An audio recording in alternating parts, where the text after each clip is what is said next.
alienate other stakeholders. They will leave the job for you. Prolong your stay in the field fighting insurgents and prolong the country's agony.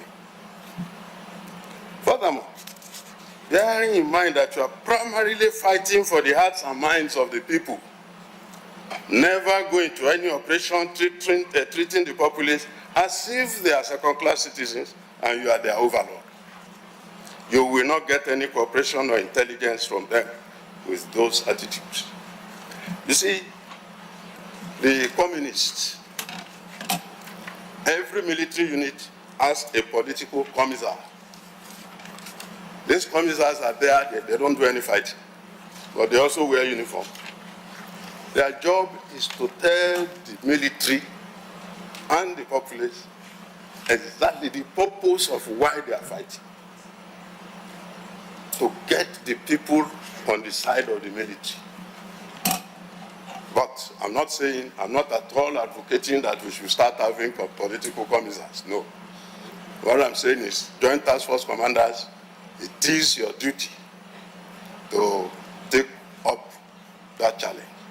You must be able to get your forces to understand that they are not going there to go harassing the populace, because once you do that, that populace will not give you intelligence. They will not cooperate with you.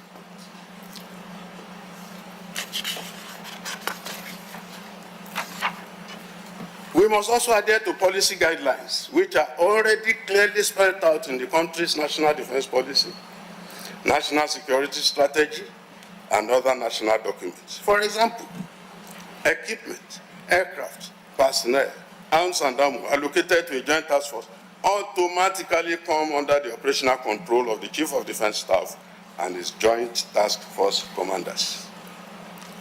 We've had situations in the past where aircraft, will be assigned to a task force, but to use it will become a problem. That shouldn't be. It should be the prerogative of the Joint Task Force Commander as to how any equipment attached to that operation is used. They are the people statutorily tasked with operations. Let me also quickly say a few words about your logistics and your readiness. That old war horse, Napoleon Bonaparte, already said the most apt universal truth about military logistics when he observed that, and I quote, "An army marches on its belly," unquote. I must commend the various commanders-in-chief, starting from President Shehu Yar'Adua to Ebele Jonathan, General Muhammadu Buhari, and the present commander-in-chief, President Bola Ahmed Tinubu, as well as the various ministers of defense, for their unflinching support of the armed forces of Nigeria in its effort to rid our dear country of insurgents and bandits. It is now left to the armed forces itself to ensure that it gets the most bang for every buck spent. The defense budget should not be squandered on frivolities, on things that should be handled by other ministries, departments, and agencies. That is why I have always advocated that the Chief of Defense Staff should be in the budgeting and procurement loop of the armed forces. A situation where the man who is expected to do the fighting has no say in the equipment he needs to do the job cannot be said to be an efficient situation. I have sometimes heard the phrase, "the insurgents are better armed than our soldiers," and I always wonder why people will believe this absolute lie.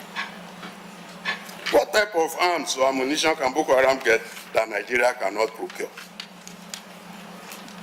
What contact can Boko Haram have internationally that Nigeria does not have or cannot have?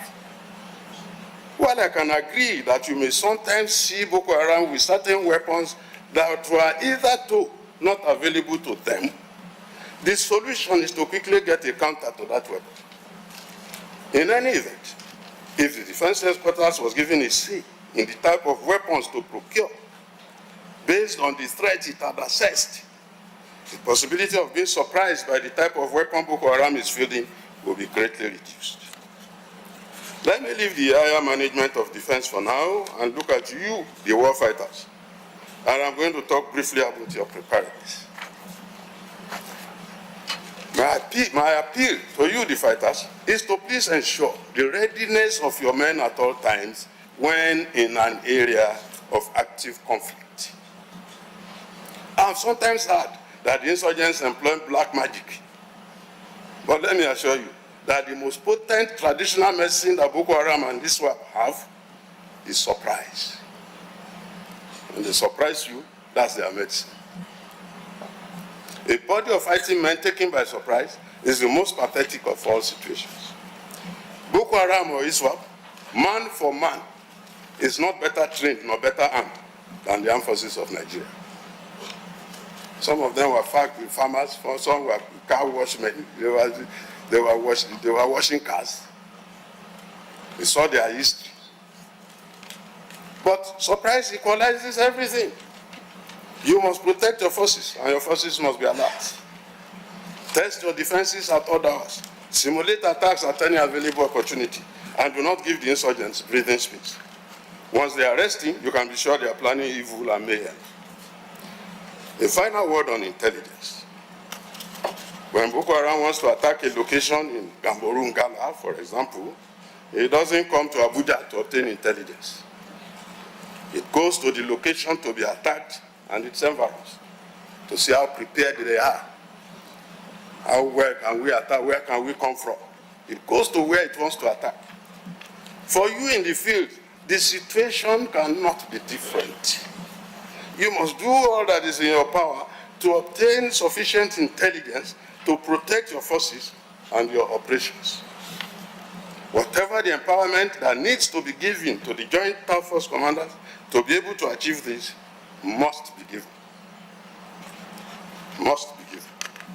So yes, the DSS, NIA, CDI, they will have the sources of intelligence.